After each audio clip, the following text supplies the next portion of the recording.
Hello बच्चों, let's see the question कह रहा है कि the energy of electron is maximum eight.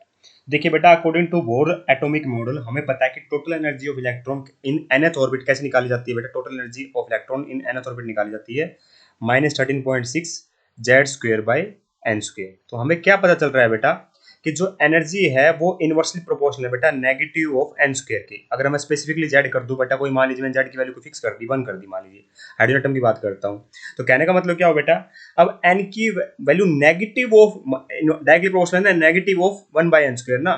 ठीक है, तो इसका मतलब अगर मैं एन की वैल्यू बढ़ाता जाऊं तो एनर्जी की वैल्यू मेरी क्या हो जाएगी बेटा, बढ़ती जाएगी, क्योंकि नेगेटिव है ना बेटा सामने, इसलिए। ठीक है, और एन की वैल्यू में डिक्रीज करूंगा तो बेटा एनर्जी वैल्यू डिक्रीज करेगी। एन क्या है बेटा, यहाँ पे एन है ऑर्बिट नंबर, इस बात का अपने को ध्यान रखना है। एन क्या है बेटा, मेरा ऑर्बिट नंबर है। जैसे मैं बात करूं तो हमारा जो जितनी दूर डिस्टेंस जाता जाएगा बेटा मेरी एनर्जी बढ़ती जाएगी। सबसे दूर डिस्टेंस कौन सा होगा बेटा, न्यूक्लियस तो बेटा सबके पास सबसे पास हो गया। मान लीजिए मेरा एटम है तो न्यूक्लियस तो यही हो गया बीच में। ग्राउंड स्टेट का मतलब बेटा मिला इलेक्ट्रॉन ग्राउंड स्टेट में, उसके बाद क्या हो बेटा, फर्स्ट एक्साइटेड का मतलब सेकंड स्टेट में है बेटा।